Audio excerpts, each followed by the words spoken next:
Good morning. It is day 23, and I'm having one of those mornings where I could just sleep.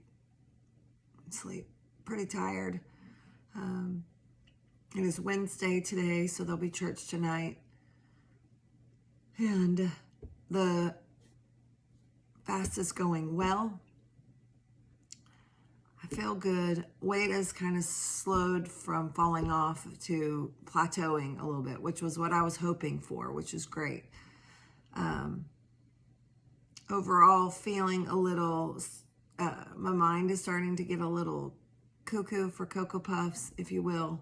Yesterday, I really noticed it when ordering things. Like I was having trouble. I knew what the order was, but I was having trouble with getting it out of my mouth. And so some of my students were working on science projects this week, and some of my students needed help. And I would say, okay, first you've got, and then I couldn't get the rest out. They're all looking at me like, you've lost your noodle. But I think it levels out, and it'll be different day to day, just depending on different situations. Overall, great. Probably not drinking enough, not praying enough.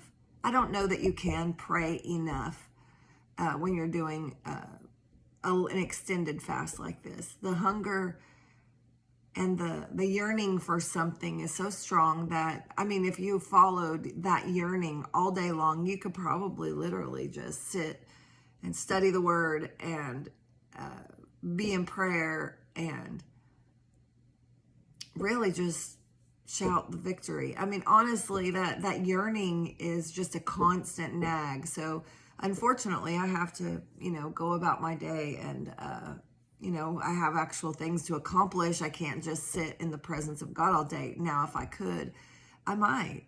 I don't know what I would do if I had, the days free, and I'm glad I don't. I'm glad that not that I don't want to sit in the presence of God, but I'm glad that I have a structured order to keep me busy. I think that is a safety net of an extended faster, is that you do da da da da da da da da da da every day, so that there's no questions, there's no gaps in your schedule. I think it's really important to stay busy. If you just sit here and sit down and focus on your belly and your appetite, then it's kind of missing the point. So trying not to focus on that, just that longing for chewing, longing to have food in my mouth, to be honest, to satisfy, to get that little bit of pleasure from food. Believe it or not, I do find pleasure in food. My husband is kind of getting a little more like that, but this is the first year that he's really found, I wouldn't say pleasure in food, but he's enjoyed eating. From a boy on, he could take food or leave it. The only reason he ate was for fuel. And he said if he could take a pill every day and not have to eat, that he would. So God is not ingrained in him really that, until lately, until this last year, he hasn't really ingrained in him that pleasure of getting something delicious and sitting down with somebody that you want to enjoy conversation with over a meal. He doesn't get that. So that's what I'm craving more than anything, is either a meal or a day where I could just study and pray. At this point, that's what I'm longing for, is something to satisfy me. And of course, I know through experience and previous fasts that there's no food. Once I eat, I feel terrible. The first meal that I'll consume, I'll go, oh, I wish I hadn't eaten. It's just that big of a shift for your body. All the blood rushes out of your head, goes to your stomach to digest, and you feel all that lag down feeling. So to me, eating is, I know, going to be a disappointment. You think you want that feeling of fullness and that feeling of food in your mouth, but afterwards you're like, oh, I wish I hadn't done that. But So just trying to combat those feelings of the longing for something, the unsatisfied feeling. That's the most uncomfortable part of extended fasting, in my opinion, is just that I know I'm supposed to be doing one thing, but I'm not allowing myself to do that right now. That's the crucifixion of the flesh to me. It's not, sometimes people think you have to debase yourself and embarrass yourself and just be this lowly draggard that's just dragging around. To me, maybe that works for somebody else, but I've been called to repentance, and I've been called to freedom from sin and misery. Fasting is not that for me. It's not miserable and lowly.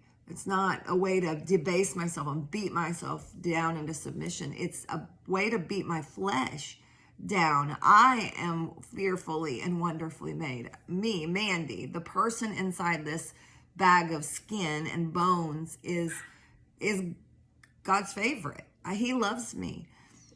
But this flesh is wicked, and this flesh is evil, and this flesh is at enmity with God. And so I have to remember that I'm not trying to embarrass or belittle myself. It's the flesh that I am saying, no, you're not in charge of me. You're not in charge of my life. God is in charge of my life. I am led by the Spirit and not by things of this world, not carnal things. And so to me, I'm building Mandy up. This is a time where I can get closer to God.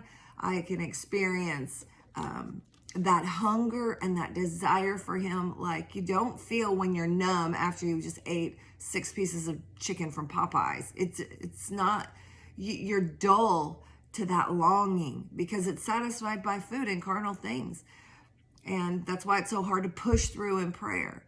When I go to the prayer room, I just feel like he's sitting right next to me because I am not dulled. My senses are not dulled with the pleasures of this world. And that's what it's all about for me, not embarrassing myself or debasing myself.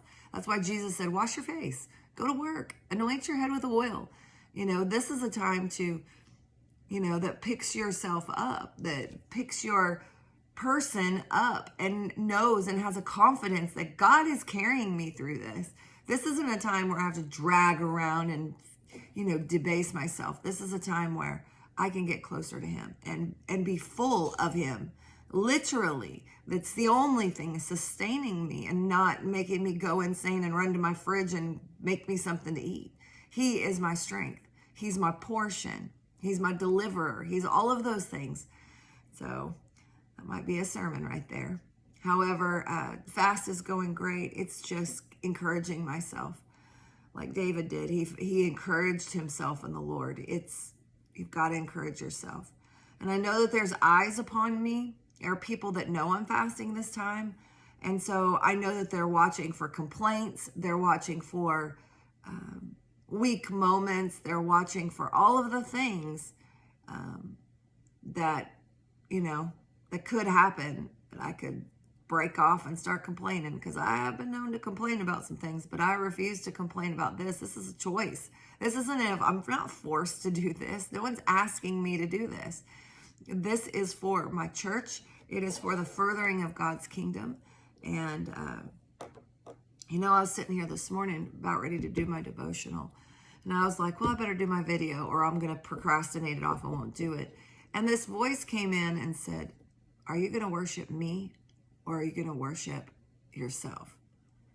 And for a slight moment, I got convicted because it really did sound like the voice of God.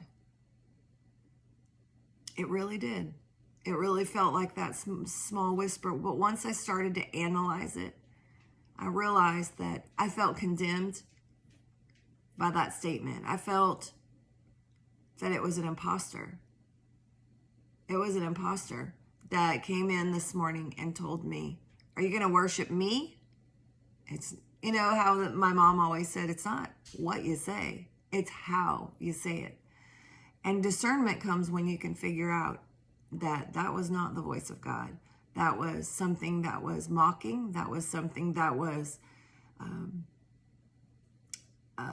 from your flesh. That was something from the enemy. something else besides the voice of God. You know, a lot of times in our weekend fasting moments, I believe that the devil slips in. Not the devil, because the devil has only been, you know, face to face with Jesus. But your flesh, the enemy, whatever you want to call it, the forces of darkness come in, and they can imitate God. They can imitate your thoughts. They can imitate a lot of different avenues of communication. And this morning, I studied it for a minute and I thought, wow, God, I'm so sorry. I repented and I didn't feel God move. I didn't feel, it was not the Lord. I know that sounds spooky to a lot of people. I never hear the voice of demons and the Lord. Well, I don't know what to tell you. Maybe he doesn't work like that for you, but he does for me. Get in a prayer room, learn about God, know him, and you'll know what's not him.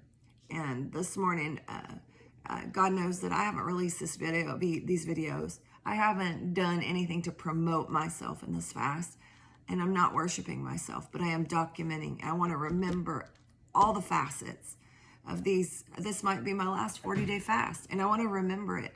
I want to keep it as a memory or a token in case I want to write a book, in case people might need help. I can send them to these videos. Not that I don't know how much help these videos would be to somebody, but I don't know. So I'm not worshiping myself. I am just logging my experience, and I hope that someday maybe I can use it for the good. So fast is great. School's busy. Church tonight. Everything's going great. So until tomorrow.